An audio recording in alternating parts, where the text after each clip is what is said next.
ਸਤਿ ਸ਼੍ਰੀ ਅਕਾਲ। ਤੁਸੀਂ ਵੇਖ ਰਹੇ ਹੋ ਟੀਵੀ ਪੰਜਾਬ ਤੇ ਮੈਂ ਹਾਂ ਤੁਹਾਡੇ ਨਾਲ ਇੰਦਰਪ੍ਰੀਤ ਕੌਰ ਪੰਨੂ। ਖਬਰਾਂ ਦੇ ਇਸ ਬੁਲੇਟਿਨ ਦੇ ਵਿੱਚ ਤੁਹਾਡਾ ਸਵਾਗਤ ਹੈ। ਸਭ ਤੋਂ ਪਹਿਲਾਂ ਝਾਤ ਮਾਰਦੇ ਹਾਂ ਅੱਜ ਦੀਆਂ ਚੋਣਵੀਆਂ ਖਬਰਾਂ ਦੇ ਉੱਪਰ। 90,000 ਨਵੇਂ ਪ੍ਰਵਾਸੀ ਹੋਣਗੇ ਕੈਨੇਡਾ ਦੇ ਵਿੱਚ ਪੱਕੇ। ਕੈਨੇਡਾ ਨੇ ਕਰ ਦਿੱਤਾ ਵੱਡਾ ਐਲਾਨ। ਕੈਨੇਡਾ ਨੇ ਐਸਟ੍ਰਾਜੈਨੇਕਾ ਵੈਕਸੀਨ ਨੂੰ ਦੱਸਿਆ ਸੁਰੱਖਿਅਤ। ਕੈਨੇਡਾ ਨੇ ਸੇਫਟੀ ਡਾਟਾ ਨੂੰ ਕੀਤਾ ਰਿਵਿਊ। ਮੈਨੀਟੋਬਾ ਦੇ ਵਿੱਚ ਟੀਕਾ ਲਗਵਾਉਣ ਬਾਅਦ ਵੀ ਦੱਸਦੀ ਮੌਤ। ਜਾਣੋ ਕੈਨੇਡਾ ਦੇ ਕਰੋਨਾ ਬਾਰੇ ਹਾਲਾਤ। ਹੈਲਥ ਕੈਨੇਡਾ ਨੇ ਐਲਾਨੀਆਂ ਨਵੀਆਂ ਗਾਈਡਲਾਈਨਸ। ਦੱਸਿਆ ਕਿਵੇਂ ਘਰਾਂ ਦੇ ਵਿੱਚ ਰੁਕੇਗਾ ਵਾਇਰਸ ਦਾ ਫੈਲਾਅ। ਕੈਨੇਡਾ ਦੇ ਵਿੱਚ ਟਰੱਕ ਡਰਾਈਵਰਾਂ ਨੇ ਕੀਤੀ ਹੜਤਾਲ। ਨਵੇਂ ਨਿਯਮਾਂ ਤੋਂ ਪਰੇਸ਼ਾਨ ਟਰੱਕ ਡਰਾਈਵਰ। ਵੈਸਟ ਜੈਟ ਨੇ ਫਿਰ ਕੀਤੀਆਂ ਉਡਾਨਾਂ ਰੱਦ। ਦਿੱਤੀ ਸਾਰੀ ਜਾਣਕਾਰੀ। ਬਾਰਡਰ ਤੋਂ ਪੰਜਾਬੀ ਟਰੱਕ ਡਰਾਈਵਰ ਗ੍ਰਿਫਤਾਰ। ਕੀਤਾ 62 ਕਿਲੋ ਕੋਕੇਨ ਦੇ ਨਾਲ ਗ੍ਰਿਫਤਾਰ।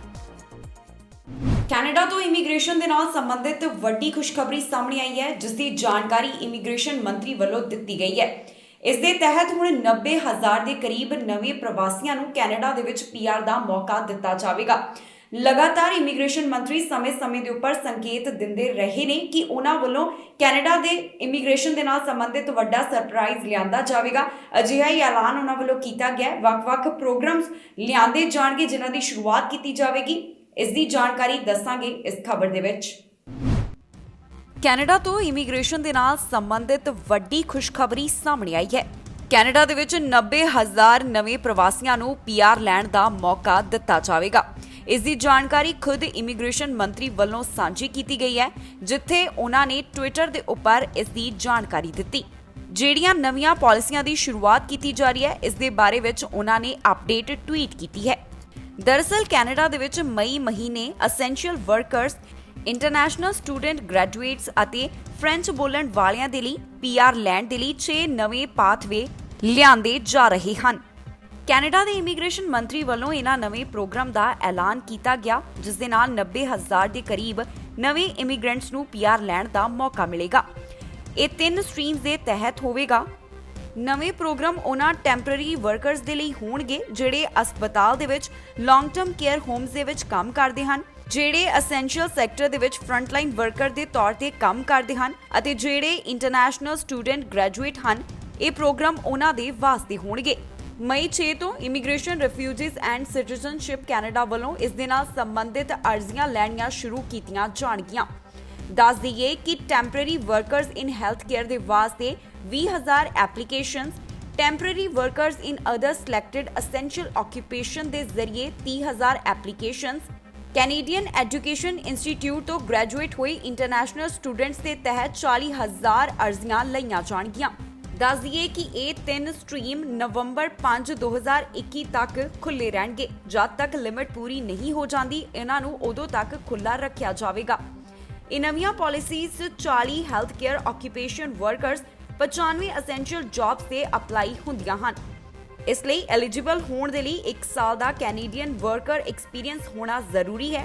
ਇਸ ਦੇ ਨਾਲ ਹੀ ਇੰਟਰਨੈਸ਼ਨਲ ਗ੍ਰੈਜੂਏਟਸ ਦੇ ਲਈ ਜ਼ਰੂਰੀ ਹੈ ਕਿ ਉਹਨਾਂ ਨੇ ਪੋਸਟ ਸੈਕੰਡਰੀ ਪ੍ਰੋਗਰਾਮ ਪੂਰਾ ਕੀਤਾ ਹੋਵੇ, ਜੋ ਕਿ 4 ਸਾਲਾਂ ਦੇ ਵਿਚਕਾਰ ਹੋਣਾ ਚਾਹੀਦਾ ਹੈ। ਜਾਣੀ ਕਿ ਉਹਨਾਂ ਦਾ ਪੋਸਟ ਸੈਕੰਡਰੀ ਪ੍ਰੋਗਰਾਮ ਜਨਵਰੀ 2017 ਤੋਂ ਪਹਿਲਾਂ ਦਾ ਨਹੀਂ ਹੋਣਾ ਚਾਹੀਦਾ। ਇਸ ਦੇ ਨਾਲ ਹੀ ਐਲੀਜੀਬਲ ਹੋਣ ਦੇ ਲਈ ਜ਼ਰੂਰੀ ਹੈ ਕਿ ਕੈਨੇਡਾ ਦੀ ਇੱਕ ਆਫੀਸ਼ੀਅਲ ਭਾਸ਼ਾ ਦੇ ਵਿੱਚ ਮਹਾਰਤ ਹਾਸਲ ਹੋਵੇ। ਕੈਨੇਡਾ ਦੇ ਵਿੱਚ ਲਗਾਤਾਰ ਨਿਊ ਕਮਰਸ ਵੱਲੋਂ ਉਮੀਦ ਕੀਤੀ ਜਾ ਰਹੀ ਸੀ ਕਿ ਜਲਦ ਹੀ ਇੱਥੋਂ ਦੇ ਇਮੀਗ੍ਰੇਸ਼ਨ ਮੰਤਰੀ ਕੋਈ ਵੱਡਾ ਐਲਾਨ ਕਰਨ। ਇਸ ਦਾ ਸੰਕੇਤ ਪਹਿਲਾਂ ਵੀ ਇਮੀਗ੍ਰੇਸ਼ਨ ਮੰਤਰੀ ਵੱਲੋਂ ਦਿੱਤਾ ਗਿਆ ਸੀ ਕਿ ਉਹ ਕੋਈ ਵੱਡਾ ਸਰਪ੍ਰਾਈਜ਼ ਲੈ ਕੇ ਆ ਸਕਦੇ ਨੇ। ਸੋ ਇਮੀਗ੍ਰੇਸ਼ਨ ਮੰਤਰੀ ਵੱਲੋਂ ਹੁਣ ਵੱਡੀ ਜਾਣਕਾਰੀ ਸਾਂਝੀ ਕਰ ਦਿੱਤੀ ਗਈ ਹੈ।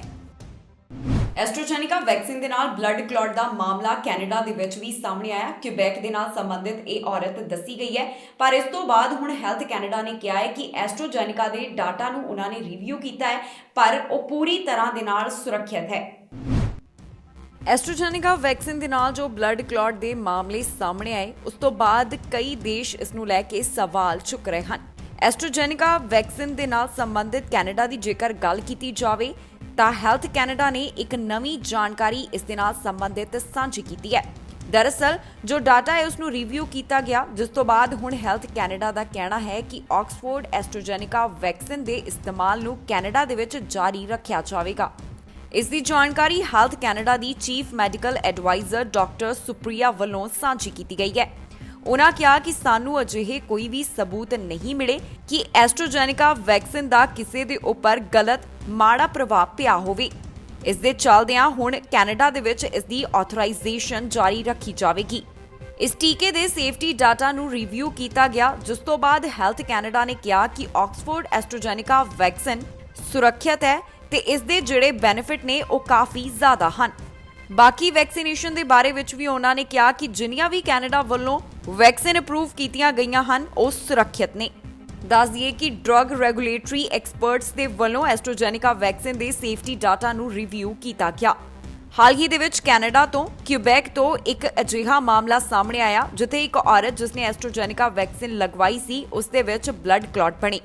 ਇਸ ਤੋਂ ਬਾਅਦ ਹੀ ਹੁਣ ਹੈਲਥ ਕੈਨੇਡਾ ਨੇ ਆਪਣੀ ਜਾਣਕਾਰੀ ਇਸ ਟੀਕੇ ਦੇ ਨਾਲ ਸੰਬੰਧਿਤ ਸਾਂਝੀ ਕੀਤੀ ਹੈ। ਮੈਨੀਟੋਬਾ ਤੋਂ ਮਾਮਲਾ ਸਾਹਮਣੇ ਆਇਆ ਜਿੱਥੇ 10 ਲੋਕਾਂ ਵੱਲੋਂ ਕੋਰੋਨਾ ਵੈਕਸੀਨ ਲਗਵਾਈ ਗਈ ਪਰ ਉਹਨਾਂ ਦੀ ਮੌਤ ਹੋ ਗਈ। ਜਾਣਕਾਰੀ ਦਿੱਤੀ ਗਈ ਹੈ, ਲੋਕਾਂ ਨੂੰ ਅਪੀਲ ਕੀਤੀ ਗਈ ਹੈ ਕਿ ਜਦੋਂ ਕੋਰੋਨਾ ਵੈਕਸੀਨ ਲਗਾਈ ਜਾਂਦੀ ਹੈ ਤਾਂ 14 ਦਿਨਾਂ ਤੱਕ ਖਾਸ ਤੌਰ ਦੇ ਉੱਪਰ ਸਾਵਧਾਨੀਆਂ ਵਰਤੀਆਂ ਜਾਣ, ਕਿਉਂਕਿ 14 ਦਿਨਾਂ ਬਾਅਦ ਹੀ ਜੋ ਕੋਵਿਡ-19 ਵੈਕਸੀਨ ਸ਼ਾਟਸ ਹੈ ਉਹ ਅਸਰ ਕਰਨਾ ਸ਼ੁਰੂ ਕਰਦੇ ਨੇ। ਨਾਲ ਦੀ ਨਾਲ ਕੈਨੇਡਾ ਦੇ ਵਿੱਚ ਕੋਰੋਨਾ ਵਾਇਰਸ ਦੇ ਹਾਲਾਤਾਂ ਦੇ ਨਾਲ ਜਾਣੂ ਕਰਵਾਵਾਂਗੇ, ਦੱਸਾਂਗੇ ਕਿ ਕਿਸ ਪ੍ਰੋਵਿੰਸ ਤੋਂ ਜਾਣੀ ਕਿਸ ਸੂਬੇ ਤੋਂ ਕਿੰਨੇ ਕੋਰੋਨਾ ਵਾਇਰਸ ਦੇ ਮਾਮਲੇ ਸਾਹਮਣੇ ਆਏ ਨੇ। ਮੈਨੀਟੋਬਾ ਤੋਂ ਅਜਿਹਾ ਮਾਮਲਾ ਸਾਹਮਣੇ ਆਇਆ ਜਿੱਥੇ 10 ਲੋਕਾਂ ਵੱਲੋਂ ਕੋਵਿਡ-19 ਵੈਕਸੀਨ ਸ਼ਾਟਸ ਲਗਵਾਏ ਗਏ ਪਰ ਬਾਅਦ ਦੇ ਵਿੱਚ ਉਹਨਾਂ ਦੀ ਮੌਤ ਹੋ ਗਈ। ਇਸ ਮੌਕੇ ਤੇ तमाम ਵੈਕਸੀਨੇਸ਼ਨ ਲਗਵਾਉਣ ਵਾਲਿਆਂ ਨੂੰ ਅਪੀਲ ਕੀਤੀ ਗਈ ਹੈ ਕਿ ਉਹ ਟੀਕਾ ਲਗਾਉਣ ਦੇ 14 ਦਿਨ ਸਾਵਧਾਨੀ ਵਰਤਣ, ਜਿਸ ਦਾ ਮਤਲਬ ਹੈ ਕਿ ਕੋਵਿਡ-19 ਵੈਕਸੀਨ ਦਾ ਪਹਿਲਾ ਜਾਂ ਦੂਸਰਾ ਸ਼ਾਟ ਜਦੋਂ ਵੀ ਲਗਵਾਇਆ ਜਾਂਦਾ ਹੈ ਉਸ ਵੱਲੋਂ 14 ਦਿਨ ਦਾ ਸਮਾਂ ਇਮਿਊਨਿਟੀ ਵਿਕਸਿਤ ਕਰਨ ਦੇ ਲਈ ਲਿਆ ਜਾਂਦਾ ਹੈ। ਸੋ तमाम ਲੋਕਾਂ ਨੂੰ ਅਪੀਲ ਕੀਤੀ ਗਈ ਹੈ ਕਿ ਕੋਵਿਡ-19 ਵੈਕਸੀਨ ਸ਼ਾਟਸ ਲਗਵਾਉਣ ਦੇ 14 ਦਿਨਾਂ ਤੱਕ ਸਾਵਧਾਨੀਆਂ ਵਰਤੀਆਂ ਜਾਣ ਤਾਂ ਕਿ ਤੁਹਾਡੇ ਵਿੱਚ ਇਮਿਊਨਿਟੀ ਵਿਕਸਿਤ ਹੋ ਸਕੇ। ਨਾਲ ਹੀ ਜਾਣਕਾਰੀ ਸਾਂਝੀ ਕੀਤੀ ਗਈ ਹੈ ਕਿ ਜਿਨ੍ਹਾਂ ਲੋਕਾਂ ਵੱਲੋਂ ਕੋਵਿਡ-19 ਵੈਕਸੀਨ ਲਗਵਾਈ ਗਈ ਉਹਨਾਂ ਵਿੱਚੋਂ 111 ਮਾਮਲੇ ਅਜਿਹੇ ਸਨ ਜਿਨ੍ਹਾਂ ਨੂੰ ਕੋਰੋਨਾ ਵਾਇਰਸ ਹੋ ਗਿਆ। ਇਸ ਦੇ ਨਾਲ ਹੀ ਜੇਕਰ ਕੈਨੇਡਾ ਦੇ ਵੱਖ-ਵੱਖ ਹਿੱਸਿਆਂ ਦੇ ਨਾਲ ਸੰਬੰਧਿਤ ਕੋਰੋਨਾ ਵਾਇਰਸ ਦੇ ਮਾਮਲਿਆਂ ਦੀ ਗੱਲ ਕੀਤੀ ਜਾਵੇ ਤਾਂ ਓਨਟਾਰੀਓ ਤੋਂ 24 ਘੰਟਿਆਂ ਦੌਰਾਨ 4156 ਕੋਰੋਨਾ ਵਾਇਰਸ ਦੇ ਮਾਮਲੇ ਸਾਹਮਣੇ ਆਏ ਨੇ। ਇਸ ਦੇ ਨਾਲ ਹੀ 28 ਲੋਕਾਂ ਦੀ ਇਸ ਵਾਇਰਸ ਦੇ ਕਰਕੇ ਜਾਨ ਚਲੀ ਗਈ ਹੈ। ਮਿਨਿਸਟਰੀ ਆਫ ਹੈਲਥ ਵੱਲੋਂ ਜਾਣਕਾਰੀ ਦਿੱਤੀ ਗਈ ਕਿ ਕੱਲ 1,12,817 ਕੋਵਿਡ-19 ਵੈਕਸੀਨ ਸ਼ਾਟਸ ਲਗਾਏ ਗਏ। ਹੁਣ ਤੱਕ ਪ੍ਰੋਵਿੰਸ ਦੇ ਵਿੱਚ 3,37,206 ਦੇ ਕਰੀਬ ਲੋਕ ਅਜਿਹੇ ਹਨ ਜੋ ਕੋਵਿਡ-19 ਵੈਕਸੀਨ ਲਗਵਾ ਚੁੱਕੇ ਨੇ। ਟੋਰਾਂਟੋ ਤੋਂ 1,254, ਪੀਲ ਰੀਜਨ ਤੋਂ 593, ਯਾਰਕ ਰੀਜਨ ਤੋਂ 476, ਓਟਵਾ ਤੋਂ 310 ਕੋਰੋਨਾ ਵਾਇਰਸ ਮਾਮਲਿਆਂ ਦੀ ਪੁਸ਼ਟੀ ਹੋਈ ਹੈ। ਮਿਨਿਸਟਰੀ ਆਫ ਹੈਲਥ ਦੇ ਮੁਤਾਬਕ ਹਸਪਤਾਲ ਦੇ ਵਿੱਚ 1,877 ਦੇ ਕਰੀਬ ਮਰੀਜ਼ ਹਨ, ਜਿਨ੍ਹਾਂ ਵਿੱਚੋਂ 642 ਇੰਟੈਂਸਿਵ ਕੇਅਰ ਅਧੀਨ ਹਨ ਅਤੇ 422 ਵੈਂਟੀਲੇਟਰ ਦੇ ਉੱਪਰ ਨੇ। ਕਿਊਬੈਕ ਤੋਂ 24 ਘੰਟਿਆਂ ਦੌਰਾਨ 1,559 ਦੇ ਕਰੀਬ ਕੋਰੋਨਾ ਦੇ ਮਾਮਲੇ ਸਾਹਮਣੇ ਆਏ। ਹੁਣ ਤੱਕ ਕਿਊਬੈਕ ਦੇ ਵਿੱਚ 3,31,031 ਦੇ ਕਰੀਬ ਕੁੱਲ ਕੋਰੋਨਾ ਦੇ ਮਾਮਲੇ ਸਾਹਮਣੇ ਆ ਚੁੱਕੇ ਨੇ। ਇਸ ਦੇ ਨਾਲ ਹੀ 3,06,000 ਦੇ ਕਰੀਬ ਕਿਊਬੈਕ ਦੇ ਵਿੱਚ ਰਿਕਵਰ ਹੋਣ ਵਾਲੇ ਕੋਰੋਨਾ ਦੇ ਮਾਮਲੇ ਨੇ ਤੇ ਹੁਣ ਤੱਕ 10,763 ਦੇ ਕਰੀਬ ਜਾਨਾਂ ਜਾ ਚੁੱਕੀਆਂ ਨੇ। ਹਸਪਤਾਲ ਦੇ ਵਿੱਚ ਇਸ ਸਮੇਂ 660 ਦੇ ਕਰੀਬ ਮਰੀਜ਼ ਹਨ, ਜਿਨ੍ਹਾਂ ਵਿੱਚੋਂ 152 ਇੰਟੈਂਸਿਵ ਕੇਅਰ ਅਧੀਨ ਹਨ। ਮੈਨੀਟੋਬਾ ਤੋਂ 86 ਕੋਰੋਨਾ ਦੇ ਨਵੇਂ ਮਾਮਲੇ ਸਾਹਮਣੇ ਆਏ ਅਤੇ 3 ਮੌਤਾਂ ਦਰਜ ਕੀਤੀਆਂ ਗਈਆਂ।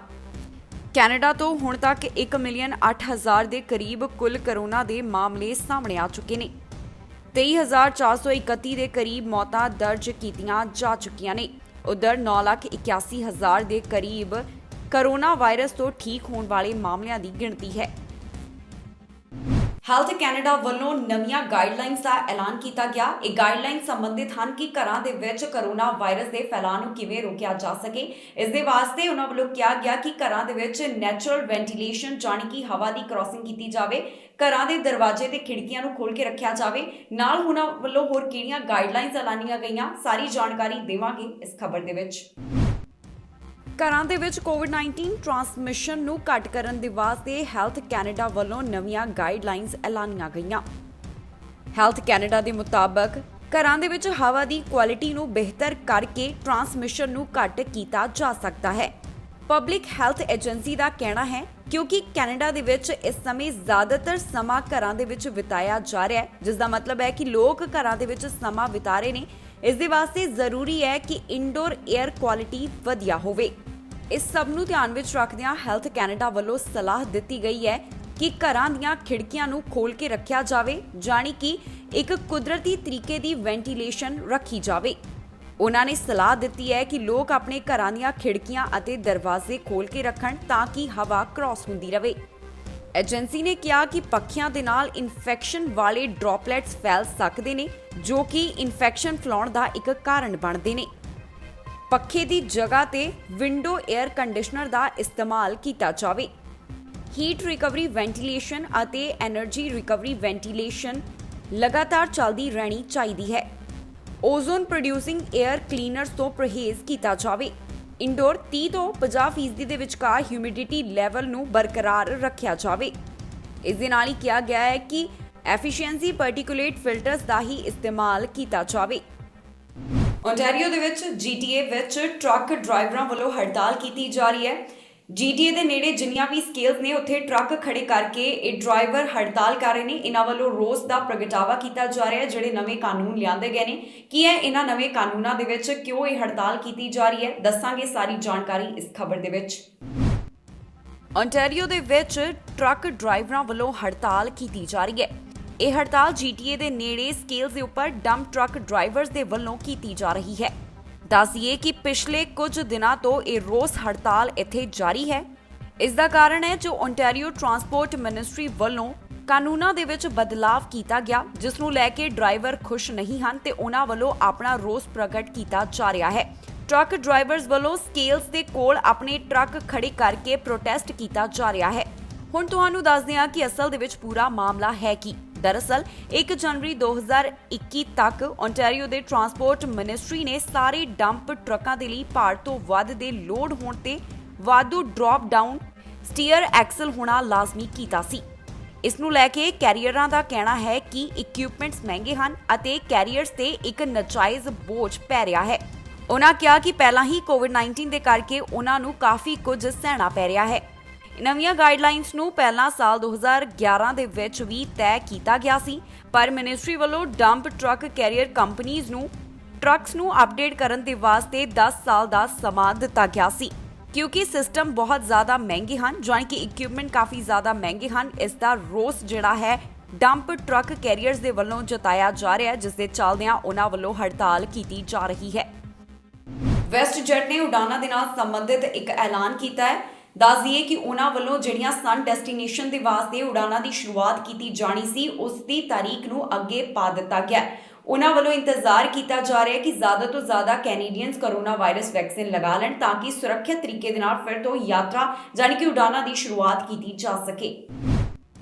ਵੈਸਟ ਜੈਟ 에ਅਰਲਾਈਨ ਵੱਲੋਂ ਉਡਾਨਾਂ ਦੇ ਨਾਲ ਸੰਬੰਧਿਤ ਵੱਡਾ ਐਲਾਨ ਕੀਤਾ ਗਿਆ ਹੈ, ਜਿੱਥੇ 에ਅਰਲਾਈਨ ਵੱਲੋਂ ਉਡਾਨਾਂ ਨੂੰ ਰੱਦ ਕੀਤਾ ਜਾ ਰਿਹਾ ਹੈ। ਜੀ ਹਾਂ, ਸਨ ਡੈਸਟੀਨੇਸ਼ਨਸ ਦੇ ਵਾਸਤੇ ਫਲਾਈਟਸ ਕੈਂਸਲੇਸ਼ਨ ਨੂੰ ਹੁਣ ਅੱਗੇ ਵਧਾਇਆ ਜਾ ਰਿਹਾ ਹੈ। ਕੈਲਗਰੀ ਬੇਸਡ 에ਅਰਲਾਈਨ ਵੱਲੋਂ ਇੱਕ ਸਟੇਟਮੈਂਟ ਜਾਰੀ ਕੀਤੀ ਗਈ, ਜੋ ਕਿ ਵੈਬਸਾਈਟ ਦੇ ਉੱਪਰ ਸਾਂਝੀ ਕੀਤੀ ਗਈ ਹੈ, ਜਿੱਥੇ ਉਹਨਾਂ ਦੱਸਿਆ ਕਿ ਮੈਕਸੀਕੋ ਅਤੇ ਕੈਰੀਬੀਅਨ ਦੇ ਲਈ ਜਿਹੜੀਆਂ ਫਲਾਈਟਸ ਬੁੱਕ ਹੋਈਆਂ ਉਹ ਰੱਦ ਕੀਤੀਆਂ ਜਾ ਰਹੀਆਂ ਨੇ। 에ਅਰਲਾਈਨ ਦੇ ਪ੍ਰੈਜ਼ੀਡੈਂਟ ਅਤੇ CEO ਵੱਲੋਂ ਦੱਸਿਆ ਗਿਆ ਕਿ ਉਹ ਇੰਤਜ਼ਾਰ ਕਰ ਰਹੇ ਨੇ ਕਿ ਵੱਧ ਤੋਂ ਵੱਧ ਕੈਨੇਡੀਅਨਸ ਨੂੰ ਵੈਕਸੀਨ ਲੱਗ ਜਾਵੇ, ਉਸ ਤੋਂ ਬਾਅਦ ਹੀ ਫਲਾਈਟਸ ਨੂੰ ਸਨ ਡੈਸਟੀਨੇਸ਼ਨ ਦੇ ਵਾਸਤੇ ਚਲਾਇਆ ਜਾਵੇਗਾ। ਇਸ ਦੇ ਨਾਲ ਹੀ ਉਹਨਾਂ ਵੱਲੋਂ ਇੰਤਜ਼ਾਰ ਕੀਤਾ ਜਾ ਰਿਹਾ ਹੈ ਕਿ ਮੈਂਡੇਟਰੀ ਹੋਟਲ ਕੁਆਰੰਟਾਈਨ ਦੇ ਵਿੱਚ ਕੋਈ ਬਦਲਾਵ ਕੀਤਾ ਜਾਵੇ। ਜੇਕਰ ਜ਼ਿਆਦਾ ਤੋਂ ਜ਼ਿਆਦਾ ਕੈਨੇਡੀਅਨਸ ਨੂੰ ਕੋਰੋਨਾ ਵਾਇਰਸ ਦੀ ਵੈਕਸੀਨ ਲੱਗ ਜਾਵੇਗੀ ਤਾਂ ਇਸ ਦੇ ਨਾਲ ਇੱਕ ਵਾਰ ਫਿਰ ਤੋਂ ਸੇਫ ਟਰੈਵਲ ਦੀ ਸ਼ੁਰੂਆਤ ਕੀਤੀ ਜਾ ਸਕਦੀ ਹੈ। ਇਹ ਟਰੈਵਲ ਦੀ ਸ਼ੁਰੂਆਤ ਜਾਣੀ ਕਿ ਯਾਤਰਾ ਦੀ ਸ਼ੁਰੂਆਤ ਤੋਂ ਬਾਅਦ ਕਈ ਤਰ੍ਹਾਂ ਦੇ ਫਾਇਦੇ ਵੀ ਹੋਣਗੇ। ਇਸ ਦੇ ਨਾਲ ਇੱਕ ਵਾਰ ਫਿਰ ਤੋਂ ਲੋਕ ਨੌਕਰੀਆਂ ਤੇ ਪਰਤ ਸਕਣਗੇ ਅਤੇ ਕਈ ਹੋਰ ਨੌਕਰੀਆਂ ਵੀ ਪੈਦਾ ਹੋਣਗੀਆਂ। ਵੈਸਟ ਜੈਟ ਨੇ ਕਿਹਾ ਹੈ ਕਿ ਜਿਹੜੇ ਵੀ ਟਰੈਵਲਰਸ ਦੀਆਂ ਫਲਾਈਟ ਰੱਦ ਕੀਤੀਆਂ ਜਾ ਰਹੀਆਂ ਨੇ, ਉਹਨਾਂ ਨੂੰ ਫੰਡ ਵੀ ਦਿੱਤਾ ਜਾਵੇਗਾ ਅਤੇ ਉਹਨਾਂ ਨੂੰ ਨੋਟਿਸ ਵੀ ਦਿੱਤਾ ਜਾਵੇਗਾ।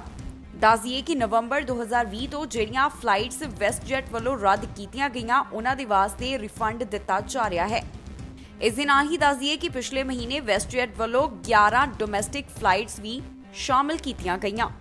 ਫੈਡਰਲ ਸਰਕਾਰ ਵੱਲੋਂ ਹਾਲ ਹੀ ਦੇ ਵਿੱਚ 에ਅਰ ਕੈਨੇਡਾ ਵਾਸਤੇ $5.9 ਬਿਲੀਅਨ ਦਾ ਪੈਕੇਜ ਵੀ ਐਲਾਨਿਆ ਗਿਆ, ਪਰ ਵੈਸਟ ਜੈਟ ਵਾਸਤੇ ਕੋਈ ਵੀ ਅਜਿਹਾ ਫੰਡ ਨਹੀਂ ਰੱਖਿਆ ਗਿਆ। ਕੈਨੇਡਾ ਅਮਰੀਕਾ ਬਾਰਡਰ ਤੋਂ ਇੱਕ ਟਰੱਕ ਡਰਾਈਵਰ ਨੂੰ ਗ੍ਰਿਫਤਾਰ ਕੀਤਾ ਗਿਆ। ਦਰਅਸਲ ਬ੍ਰੈਂਪਟਨ ਦੇ ਨਾਲ ਸੰਬੰਧਿਤ ਇਹ ਟਰੱਕ ਡਰਾਈਵਰ ਦੱਸਿਆ ਗਿਆ, ਜਿਸ ਦੇ ਕੋਲ 62 ਕਿਲੋ ਕੋਕੇਨ ਬਰਾਮਦ ਹੋਈ ਹੈ।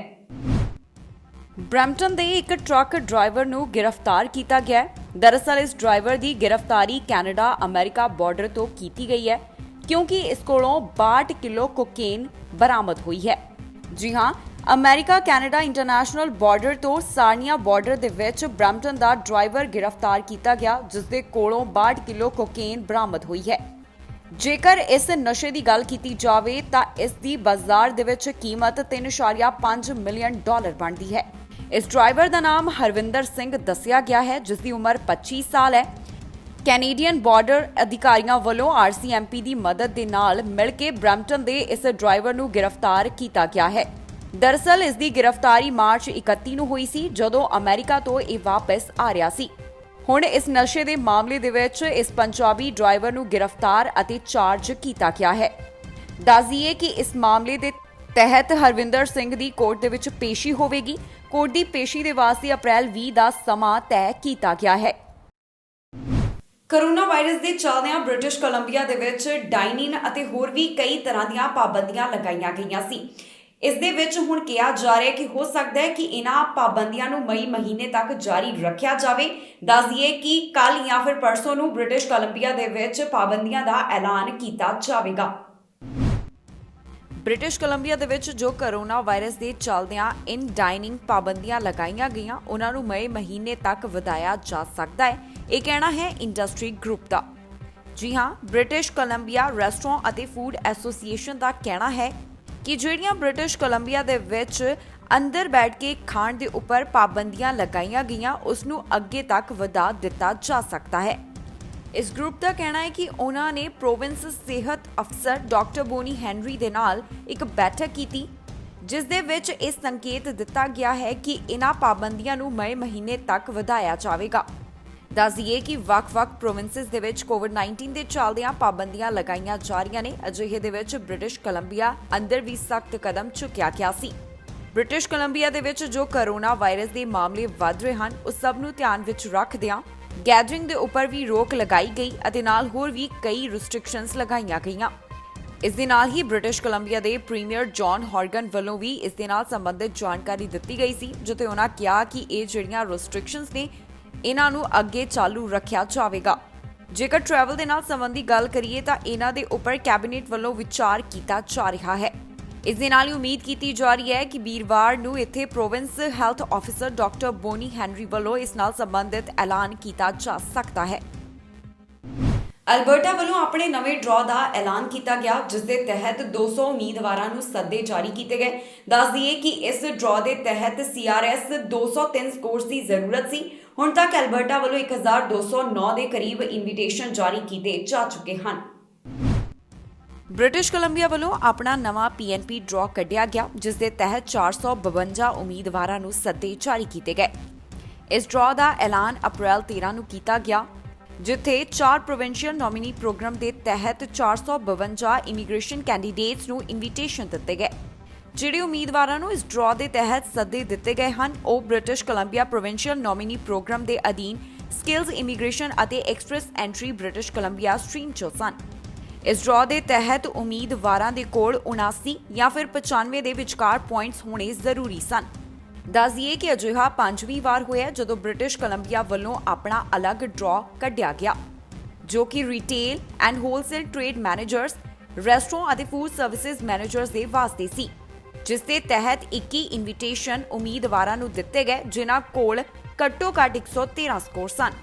ਇਸ ਦੇ ਨਾਲ ਹੀ ਪ੍ਰੋਵਿੰਸ ਵੱਲੋਂ ਐਂਟਰਪ੍ਰੈਨਿਓਰ ਇਮੀਗ੍ਰੇਸ਼ਨ ਸਟਰੀਮ ਦੇ ਤਹਿਤ 11 ਸੱਦੇ ਦਿੱਤੇ ਗਏ। ਇਸ ਦੇ ਨਾਲ ਹੀ ਦੱਸ ਦਈਏ ਕਿ 2021 ਹੁਣ ਤੱਕ ਬ੍ਰਿਟਿਸ਼ ਕੋਲੰਬੀਆ ਵੱਲੋਂ 23 ਡਰਾਅ ਕੱਢੇ ਗਏ ਹਨ। ਹੁਣ ਤੱਕ ਬ੍ਰਿਟਿਸ਼ ਕੋਲੰਬੀਆ ਵੱਲੋਂ 2021 ਦੇ ਦੌਰਾਨ 3441 ਸੱਦੇ ਜਾਰੀ ਕੀਤੇ ਜਾ ਚੁੱਕੇ ਹਨ। PNP ਡਰਾਅ ਦੀ ਜੇਕਰ ਗੱਲ ਕੀਤੀ ਜਾਵੇ ਤਾਂ ਕੋਰੋਨਾ ਵਾਇਰਸ ਦੇ ਦੌਰਾਨ ਵੀ PNP ਡਰਾਅ ਕੱਢੇ ਗਏ ਅਤੇ ਹੁਣ 2021 ਦੇ ਵਿੱਚ ਜ਼ਿਆਦਾ PNP ਡਰਾਅ ਕੱਢੇ ਜਾਣਗੇ, ਇਸ ਦੀ ਉਮੀਦ ਕੀਤੀ ਜਾ ਰਹੀ ਹੈ, ਕਿਉਂਕਿ ਜੋ ਟੀਚਾ ਫੈਡਰਲ ਸਰਕਾਰ ਵੱਲੋਂ ਮਿੱਥਿਆ ਗਿਆ ਹੈ ਇਮੀਗ੍ਰੇਸ਼ਨ ਦੇ ਨਾਲ ਸੰਬੰਧਿਤ, ਉਹ ਪੂਰਾ ਕਰਨ ਦੇ ਵਾਸਤੇ ਇਮੀਗ੍ਰੇਸ਼ਨ ਵਿਭਾਗ ਕਾਫੀ ਜ਼ਿਆਦਾ ਗੰਭੀਰ ਨਜ਼ਰ ਆ ਰਿਹਾ ਹੈ। ਐਂਬੀਸ਼ੀਅਸ ਇਮੀਗ੍ਰੇਸ਼ਨ ਟਾਰਗੇਟ ਦੇ ਤਹਿਤ ਇਸ ਸਾਲ 80,000 ਦੇ ਕਰੀਬ ਨਵੇਂ ਅਰਾਈਵਲਸ PNP ਦੇ ਜ਼ਰੀਏ ਚੁਣੇ ਜਾਣਗੇ। ਬ੍ਰਿਟਿਸ਼ ਕੋਲੰਬੀਆ ਵੱਲੋਂ ਆਪਣੇ ਨਵੇਂ ਡਰਾਅ ਦਾ ਐਲਾਨ ਕੀਤਾ ਗਿਆ। ਇਸ ਡਰਾਅ ਦੇ ਤਹਿਤ 452 ਸੱਦੇ ਜਾਰੀ ਕੀਤੇ ਗਏ। ਦੱਸ ਦਈਏ ਕਿ ਵੱਖ-ਵੱਖ ਡਰਾਅਸ ਦੇ ਤਹਿਤ ਹੁਣ ਤੱਕ ਬ੍ਰਿਟਿਸ਼ ਕੋਲੰਬੀਆ ਵੱਲੋਂ 3000 ਤੋਂ ਜ਼ਿਆਦਾ ਉਮੀਦਵਾਰਾਂ ਨੂੰ ਸੱਦੇ ਦਿੱਤੇ ਜਾ ਚੁੱਕੇ ਨੇ। ਅਲਬਰਟਾ ਵੱਲੋਂ ਆਪਣੇ ਨਵੇਂ PNP ਡਰਾਅ ਦਾ ਐਲਾਨ ਕੀਤਾ ਗਿਆ। ਇਸ ਵਾਰ ਦੇ ਅਲਬਰਟਾ ਦੇ PNP ਡਰਾਅ ਦੀ ਜੇਕਰ ਗੱਲ ਕੀਤੀ ਜਾਵੇ ਤਾਂ ਇਸ ਦੇ ਵਾਸਤੇ ਘੱਟੋ-ਘੱਟ CRS ਕੱਟ ਆਫ 302 ਦੇ ਉੱਪਰ ਆ ਗਿਆ। ਇਹ ਡਰਾਅ ਅਪ੍ਰੈਲ 6 ਨੂੰ ਐਲਾਨ ਕੀਤਾ ਗਿਆ, ਜਿਸ ਦੇ ਤਹਿਤ ਐਕਸਪ੍ਰੈਸ ਐਂਟਰੀ ਉਮੀਦਵਾਰਾਂ ਨੂੰ ਪ੍ਰੋਵਿੰਸ਼ੀਅਲ ਨੋਮੀਨੇਸ਼ਨ ਦੇ ਵਾਸਤੇ ਅਪਲਾਈ ਕਰਨ ਦੇ ਲਈ ਸੱਦੇ ਜਾਰੀ ਕੀਤੇ ਗਏ। ਇਸ ਅਲਬਰਟਾ ਇਮੀਗ੍ਰੈਂਟ ਨੋਮੀਨੀ ਪ੍ਰੋਗਰਾਮ ਦੇ ਤਹਿਤ ਪ੍ਰੋਵਿੰਸ ਵੱਲੋਂ 200 ਉਮੀਦਵਾਰਾਂ ਨੂੰ ਸੱਦੇ ਜਾਰੀ ਕੀਤੇ ਗਏ। ਇਸ ਡਰਾਅ ਦੇ ਤਹਿਤ 302 ਕੰਪਰੀਹੈਂਸਿਵ ਰੈਂਕਿੰਗ ਸਿਸਟਮ ਸਕੋਰਸ ਦੀ ਜ਼ਰੂਰਤ ਸੀ, ਜੋ ਕਿ ਪਿਛਲੇ 2 ਡਰਾਅ ਦੇ ਨਾਲੋਂ 1 ਪੁਆਇੰਟ ਜ਼ਿਆਦਾ ਰਿਹਾ। ਇਸ ਪ੍ਰੋਵਿੰਸ਼ੀਅਲ ਨੋਮੀਨੀ ਪ੍ਰੋਗਰਾਮ ਦੇ ਤਹਿਤ ਸੱਦਾ ਹਾਸਲ ਕਰਨ ਦੇ ਵਾਸਤੇ ਉਮੀਦਵਾਰ ਦੀ ਐਕਸਪ੍ਰੈਸ ਐਂਟਰੀ ਸਿਸਟਮ ਦੇ ਵਿੱਚ ਪ੍ਰੋਫਾਈਲ ਹੋਣੀ ਜ਼ਰੂਰੀ ਹੈ। ਦੱਸ ਦਈਏ ਕਿ ਐਕਸਪ੍ਰੈਸ ਐਂਟਰੀ ਕੈਨੇਡਾ ਦੇ ਵਿੱਚ 3 federal high skilled immigration pathway ਵਾਸਤੇ ਇੱਕ ਐਪਲੀਕੇਸ਼ਨ ਮੈਨੇਜਮੈਂਟ ਸਿਸਟਮ ਹੈ। ਇਸ ਦੇ ਵਿੱਚ federal skilled worker program, federal skilled trades program ਅਤੇ ਕੈਨੇਡੀਅਨ ਐਕਸਪੀਰੀਅੰਸ ਕਲਾਸ ਸ਼ਾਮਿਲ ਹੈ। ਜੇਕਰ ਤੁਸੀਂ ਐਕਸਪ੍ਰੈਸ ਐਂਟਰੀ ਦੇ ਵਾਸਤੇ ਐਲੀਜੀਬਲ ਹੋ ਤਾਂ ਤੁਹਾਨੂੰ CRS ਕੋਡ ਦਿੱਤੇ ਜਾਂਦੇ ਨੇ, ਜੋ ਕਿ ਤੁਹਾਡੀ ਉਮਰ, ਪੜ੍ਹਾਈ, ਕੰਮ ਦੇ ਤਜਰਬੇ ਅਤੇ ਭਾਸ਼ਾ ਦੇ ਉੱਪਰ ਨਿਰਭਰ ਕਰਦੇ ਨੇ। ਨਾਲ ਹੀ ਦੱਸੀਏ ਕਿ ਐਲਬਰਟਾ ਵੱਲੋਂ ਹੁਣ ਤੱਕ 1209 ਇਨਵੀਟੇਸ਼ਨ ਦਿੱਤੇ ਜਾ ਚੁੱਕੇ ਨੇ। ਪਿਛਲੇ ਸਾਲ 2020 ਦੀ ਜੇਕਰ ਗੱਲ ਕੀਤੀ ਜਾਵੇ ਤਾਂ ਐਲਬਰਟਾ ਵੱਲੋਂ 6250 ਨੋਮੀਨੇਸ਼ਨ ਸਰਟੀਫਿਕੇਟ ਜਾਰੀ ਕੀਤੇ ਜਾਣੇ ਸੀ, ਪਰ ਕੋਰੋਨਾ ਵਾਇਰਸ ਦੇ ਚੱਲਦਿਆਂ ਅਜਿਹਾ ਨਹੀਂ ਹੋ ਸਕਿਆ। ਸਿਰਫ ਤੇ ਸਿਰਫ 4000 ਨੋਮੀਨੇਸ਼ਨ ਹੀ ਜਾਰੀ ਕੀਤੀਆਂ ਗਈਆਂ, ਉਹ ਵੀ ਜੂਨ 2020 ਤੱਕ। ਬ੍ਰਿਟਿਸ਼ ਕੋਲੰਬੀਆ ਵੱਲੋਂ ਇੱਕ ਨਵਾਂ ਐਲਾਨ ਨੌਜਵਾਨਾਂ ਦੇ ਵਾਸਤੇ ਕੀਤਾ ਗਿਆ ਹੈ। ਦਰਅਸਲ ਜੋ ਪ੍ਰੋਜੈਕਟ ਸ਼ੁਰੂ ਕੀਤਾ ਜਾ ਰਿਹਾ ਹੈ ਉਸ ਦੇ ਵਾਸਤੇ $45 ਮਿਲੀਅਨ ਰੱਖੇ ਗਏ ਨੇ। ਇਸ ਦੇ ਨਾਲ ਨੌਜਵਾਨਾਂ ਨੂੰ ਰੋਜ਼ਗਾਰ ਦਿੱਤਾ ਜਾਵੇਗਾ। ਪ੍ਰੀਮੀਅਰ ਜੌਨ ਹੌਰਗਨ ਨੇ ਇਸ ਦੌਰਾਨ ਬੋਲਦਿਆਂ ਕਿਹਾ ਕਿ ਬਹੁਤ ਸਾਰੇ ਨੌਜਵਾਨ ਅਜਿਹੇ ਸਨ ਜਿਨ੍ਹਾਂ ਦਾ ਕਰੀਅਰ ਕੋਰੋਨਾ ਵਾਇਰਸ ਦੇ ਚੱਲਦਿਆਂ ਸ਼ੁਰੂ ਨਹੀਂ ਹੋ ਸਕਿਆ। ਇਸ ਦੇ ਕਰਕੇ ਹੁਣ ਜੋ ਨਵਾਂ ਐਲਾਨ ਕੀਤਾ ਗਿਆ, ਨੌਜਵਾਨ ਤਜਰਬਾ ਤਾਂ ਹਾਸਿਲ ਕਰਨਗੇ, ਨਾਲ ਦੀ ਨਾਲ ਉਹ ਕਮਾਈ ਵੀ ਕਰ ਸਕਣਗੇ, ਜਾਣੀ ਕਿ ਉਹਨਾਂ ਨੂੰ ਨੌਕਰੀਆਂ ਦਾ ਮੌਕਾ ਦਿੱਤਾ ਜਾ ਰਿਹਾ ਹੈ। ਬ੍ਰਿਟਿਸ਼ ਕੋਲੰਬੀਆ ਵੱਲੋਂ $45 ਮਿਲੀਅਨ ਦੇ ਯੂਥ ਇੰਪਲੋਇਮੈਂਟ ਪ੍ਰੋਗਰਾਮ ਦੀ ਸ਼ੁਰੂਆਤ ਕੀਤੀ ਗਈ। ਇਸ ਦੇ ਨਾਲ 5000 ਤੋਂ ਵੱਧ ਨੌਜਵਾਨਾਂ ਨੂੰ ਰੋਜ਼ਗਾਰ ਅਤੇ ਸਕਿੱਲਜ਼ ਟ੍ਰੇਨਿੰਗ ਦੇ ਵਿੱਚ ਮਦਦ ਮਿਲੇਗੀ। ਪ੍ਰੀਮੀਅਰ ਜੌਨ ਹੌਰਗਨ ਵੱਲੋਂ ਇਸ ਦੌਰਾਨ ਪ੍ਰੈਸ ਕਾਨਫਰੰਸ ਦੇ ਵਿੱਚ ਜਾਣਕਾਰੀ ਸਾਂਝੀ ਕੀਤੀ, ਜਿਸ ਦੌਰਾਨ ਬੋਲਦਿਆਂ ਉਨ੍ਹਾਂ ਕਿਹਾ ਕਿ ਪੈਂਡੈਮਿਕ ਦੇ ਕਾਰਨ ਨੌਜਵਾਨਾਂ ਨੂੰ ਨੌਕਰੀ ਲੈਣ ਦੇ ਵਿੱਚ ਮਦਦ ਹੋਵੇਗੀ। ਹੌਰਗਨ ਨੇ ਕਿਹਾ ਕਿ ਕੋਰੋਨਾ ਦੇ ਕਾਰਨ ਬਹੁਤ ਸਾਰੇ ਨੌਜਵਾਨ ਆਪਣਾ ਕਰੀਅਰ ਸ਼ੁਰੂ ਨਹੀਂ ਕਰ ਸਕੇ। ਇਸ ਨਵੇਂ ਪ੍ਰੋਗਰਾਮ ਦੇ ਨਾਲ ਨੌਜਵਾਨ ਇੱਕ ਤਰ੍ਹਾਂ ਦਾ ਤਜਰਬਾ ਜਾਨੀ ਐਕਸਪੀਰੀਅੰਸ ਤਾਂ ਹਾਸਲ ਕਰਨਗੇ, ਪਰ ਨਾਲ ਦੀ ਨਾਲ ਉਹ ਕਮਾਈ ਵੀ ਕਰ ਸਕਣਗੇ। ਇਸ ਦੇ ਨਾਲ ਹੀ ਜੌਬ ਮਿਨਿਸਟਰ ਰਵੀ ਕਾਲੋ ਵੀ ਮੌਜੂਦ ਸਨ, ਜਿਨ੍ਹਾਂ ਵੱਲੋਂ ਜਾਣਕਾਰੀ ਸਾਂਝੀ ਕੀਤੀ ਗਈ ਹੈ। ਉਨ੍ਹਾਂ ਦੱਸਿਆ ਕਿ ਕੋਰੋਨਾ ਦੇ ਕਰਕੇ ਨੌਜਵਾਨ ਵਰਗ ਕਾਫੀ ਜ਼ਿਆਦਾ ਪ੍ਰਭਾਵਿਤ ਹੋਇਆ ਹੈ। ਪੈਂਡੈਮਿਕ ਦੇ ਦੌਰਾਨ ਅਨਇੰਪਲੋਇਮੈਂਟ ਰੇਟ 29% ਆ ਗਿਆ। ਮਾਰਚ 2021 ਦੌਰਾਨ ਇੰਪਲੋਇਮੈਂਟ ਰੇਟ 12% ਹੇਠਾਂ ਜ਼ਰੂਰ ਆਇਆ, ਪਰ ਫਿਰ ਵੀ ਇਹ ਵਰਗ ਕਾਫੀ ਜ਼ਿਆਦਾ ਪ੍ਰਭਾਵਿਤ ਹੋਇਆ। ਇਸ ਪ੍ਰੋਗਰਾਮ ਦੇ ਤਹਿਤ ਨੌਜਵਾਨਾਂ ਨੂੰ ਟ੍ਰੇਨਿੰਗ, ਇੰਟਰਨਸ਼ਿਪ, ਕੋ-ਆਪਸ ਅਤੇ ਜੌਬ ਜਾਨੀ ਨੌਕਰੀਆਂ ਦਿੱਤੀਆਂ ਜਾਣਗੀਆਂ। ਇਹ ਇਨਵਾਇਰਨਮੈਂਟ, ਨੈਚੁਰਲ ਰਿਸੋਰਸ ਖੇਤਰ ਅਤੇ ਨਾਲ ਦੀ ਨਾਲ ਟੈਕ ਸੈਕਟਰ ਦੇ ਨਾਲ ਵੀ ਸੰਬੰਧਿਤ ਹੋਣਗੀਆਂ, ਜਿਸ ਦੇ ਵਿੱਚ ਨੌਜਵਾਨਾਂ ਨੂੰ ਰੋਜ਼ਗਾਰ ਦਾ ਮੌਕਾ ਮਿਲੇਗਾ। ਇਸ ਪ੍ਰੋਗਰਾਮ ਦੇ ਵਿੱਚ ਸਮਰ ਜੌਬਸ ਅਤੇ ਫੁੱਲ ਟਾਈਮ ਜੌਬਸ ਦੋਨੋਂ ਹੀ ਹੋਣਗੀਆਂ। ਇਸ ਪ੍ਰੋਗਰਾਮ ਦੇ ਤਹਿਤ $22 ਮਿਲੀਅਨ 4500 ਟ੍ਰੇਨਿੰਗ ਸਪੌਟਸ ਦੇ ਲਈ ਰੱਖੇ ਗਏ ਨੇ। $11 ਮਿਲੀਅਨ 220 ਜੌਬਸ ਜਿਹੜੀਆਂ ਕਿ natural resource youth employment programme ਅਤੇ recreation sites and trails programme ਦੇ ਵਿੱਚ ਹੋਣਗੀਆਂ, ਉਹਨਾਂ ਦੇ ਲਈ ਰੱਖੇ ਗਏ ਨੇ। $5 ਮਿਲੀਅਨ 180 ਨੌਕਰੀਆਂ ਦੇ ਲਈ ਰੱਖੇ ਗਏ ਨੇ, ਜੋ ਕਿ ਕੋਸਟ ਕਲੀਨ ਵਾਟਰਸ ਪ੍ਰੋਗਰਾਮ ਨਾਲ ਸੰਬੰਧਿਤ ਹੋਣਗੀਆਂ। $4.6 ਮਿਲੀਅਨ ਬ੍ਰਿਟਿਸ਼ ਕੋਲੰਬੀਆ ਪਾਰਕਸ ਦੀਆਂ 37 positions, British Columbia conservation officer services ਦੀਆਂ 46 ਪੋਜੀਸ਼ਨਸ ਦੇ ਲਈ ਰੱਖੇ ਗਏ ਨੇ। ਇਸ ਦੇ ਨਾਲ ਹੀ $1 ਮਿਲੀਅਨ ਮਿਟੈਕਸ ਦੇ ਲਈ ਰੱਖਿਆ ਗਿਆ ਹੈ। ਸਰੀ ਦੇ ਵਿੱਚ ਗਲਤ ਕੂੜੇਦਾਨਾਂ ਦੇ ਵਿੱਚ ਕੂੜਾ ਸੁੱਟਣ ਵਾਲਿਆਂ ਨੂੰ ਹੁਣ ਜੁਰਮਾਨਾ ਨਹੀਂ ਹੋਵੇਗਾ, ਕਿਉਂਕਿ ਵੱਡੀ ਗਿਣਤੀ ਦੇ ਵਿੱਚ ਕਾਉਂਸਲ ਮੈਂਬਰਾਂ ਦਾ ਕਹਿਣਾ ਹੈ ਕਿ ਫਾਈਨ ਜਾਣੀ ਕਿ ਜੁਰਮਾਨਾ ਲਗਾਉਣ ਦੀ ਬਜਾਏ ਲੋਕਾਂ ਨੂੰ ਜਾਗਰੂਕਤਾ ਫੈਲਾਉਣੀ ਇਸ ਸਮੇਂ ਜ਼ਿਆਦਾ ਜ਼ਰੂਰੀ ਹੈ। ਸਰੀ ਨੇ ਕਿਹਾ ਹੈ ਕਿ ਕੂੜੇਦਾਨ ਦੇ ਵਿੱਚ ਗਲਤ ਚੀਜ਼ਾਂ ਪਾਉਣ ਵਾਲਿਆਂ ਨੂੰ ਜੁਰਮਾਨਾ ਨਹੀਂ ਲੱਗੇਗਾ। ਵੱਡੀ ਗਿਣਤੀ ਦੇ ਵਿੱਚ ਸਰੀ ਕਾਉਂਸਲ ਮੈਂਬਰਾਂ ਵੱਲੋਂ ਡਿਸਪੋਜ਼ੇਬਲ ਬਿਨ ਦੇ ਵਿੱਚ ਗਲਤ ਚੀਜ਼ਾਂ ਪਾਉਣ ਵਾਲਿਆਂ ਨੂੰ ਜੁਰਮਾਨਾ ਲਗਾਉਣ ਦੀ ਬਜਾਏ ਐਜੂਕੇਸ਼ਨ ਕੈਂਪੇਨ ਸ਼ੁਰੂ ਕਰਨ ਦੀ ਮੰਗ ਕੀਤੀ ਹੈ। ਜੁਰਮਾਨਾ ਲਗਾਉਣ ਦੇ ਆਈਡੀਆ ਨੂੰ ਰੱਦ ਕੀਤੇ ਜਾਣ ਤੋਂ ਬਾਅਦ ਸਰੀ ਕਾਉਂਸਲ ਨੇ ਸਿਟੀ ਸਟਾਫ ਨੂੰ ਵਾਪਸ ਡਰਾਇੰਗ ਬੋਰਡ ਭੇਜ ਦਿੱਤਾ ਹੈ। ਦੱਸ ਦਈਏ ਕਿ ਉਹਨਾਂ ਦਾ ਆਈਡੀਆ ਸੀ ਕਿ ਲੋਕ ਗਾਰਬੇਜ ਬਿਨ ਦੇ ਬਾਰੇ ਵਿੱਚ ਜਾਗਰੂਕ ਹੋਣ। ਹਰੇ ਰੰਗ ਦਾ ਡਸਟਬਿਨ ਆਰਗੈਨਿਕਸ ਦੇ ਲਈ, ਕਾਲੇ ਰੰਗ ਦਾ ਡਸਟਬਿਨ ਟਰੈਸ਼ ਦੇ ਲਈ ਅਤੇ ਨੀਲੇ ਰੰਗ ਦਾ ਰੀਸਾਈਕਲੇਬਲਸ ਦੇ ਲਈ ਹੈ। ਇਸ ਦੇ ਨਾਲ ਲੋਕ ਜਾਣੂ ਹੋਣ। ਇਸ ਮੌਕੇ ਕਾਉਂਸਲਰਸ ਦੇ ਵੱਲੋਂ ਆਪਣਾ ਪੱਖ ਰੱਖਿਆ ਗਿਆ।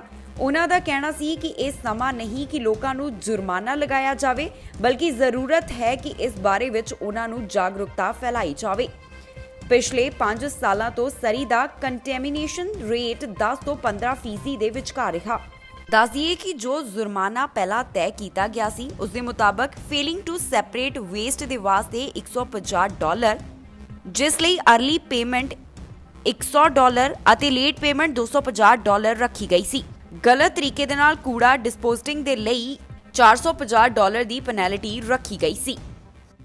ਇਸ ਦੇ ਨਾਲ ਹੀ ਜਾਂਦੇ ਇੱਕ ਵਾਰ ਫਿਰ ਤੋਂ ਝਾਤ ਮਾਰਦੇ ਹਾਂ ਅੱਜ ਦੀਆਂ ਚੋਣਵੀਆਂ ਖਬਰਾਂ ਦੇ ਉੱਪਰ। 90,000 ਨਵੇਂ ਪ੍ਰਵਾਸੀ ਹੋਣਗੇ ਕੈਨੇਡਾ ਦੇ ਵਿੱਚ ਪੱਕੇ। ਕੈਨੇਡਾ ਨੇ ਕਰ ਦਿੱਤਾ ਵੱਡਾ ਐਲਾਨ।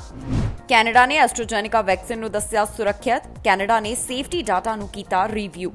ਮੈਨੀਟੋਬਾ ਦੇ ਵਿੱਚ ਟੀਕਾ ਲਗਵਾਉਣ ਬਾਅਦ ਵੀ ਦੱਸਦੀ ਮੌਤ। ਜਾਣੋ ਕੈਨੇਡਾ ਦੇ ਕਰੋਨਾ ਬਾਰੇ ਹਾਲਾਤ। ਹੈਲਥ ਕੈਨੇਡਾ ਨੇ ਐਲਾਨੀਆਂ ਨਵੀਆਂ ਗਾਈਡਲਾਈਨਸ। ਦੱਸਿਆ ਕਿਵੇਂ ਘਰਾਂ ਦੇ ਵਿੱਚ ਰੁਕੇਗਾ ਵਾਇਰਸ ਦਾ ਫੈਲਾਅ। ਕੈਨੇਡਾ ਦੇ ਵਿੱਚ ਟਰੱਕ ਡਰਾਈਵਰਾਂ ਨੇ ਕੀਤੀ ਹੜਤਾਲ। ਨਵੇਂ ਨਿਯਮਾਂ ਤੋਂ ਪਰੇਸ਼ਾਨ ਟਰੱਕ ਡਰਾਈਵਰ। ਵੈਸਟ ਜੈਟ ਨੇ ਫਿਰ ਕੀਤੀਆਂ ਉਡਾਨਾਂ ਰੱਦ। ਦਿੱਤੀ ਸਾਰੀ ਜਾਣਕਾਰੀ। ਬਾਰਡਰ ਤੋਂ ਪੰਜਾਬੀ ਟਰੱਕ ਡਰਾਈਵਰ ਗ੍ਰਿਫਤਾਰ। ਕੀਤਾ 62 ਕਿਲੋ ਕੋਕੇਨ ਦੇ ਨਾਲ ਗ੍ਰਿਫਤਾਰ। ਖਬਰਾਂ ਦੇ ਇਸ ਬੁਲੇਟਿਨ ਦੇ ਵਿੱਚ ਇੰਨਾ ਹੀ। ਨਵੀਆਂ ਤੇ ਤਾਜ਼ੀਆਂ ਖਬਰਾਂ ਲੈ ਕੇ ਫਿਰ ਤੋਂ ਹਾਜ਼ਰ ਹੋਵਾਂਗੇ। ਫਿਲਹਾਲ ਮੈਨੂੰ ਇੰਦਰਪ੍ਰੀਤ ਕੌਰ ਪੰਨੂ ਨੂੰ ਦਿਓ ਇਜਾਜ਼ਤ ਤੇ ਤੁਸੀਂ ਵੇਖਦੇ ਰਹੋ ਟੀਵੀ ਪੰਜਾਬ।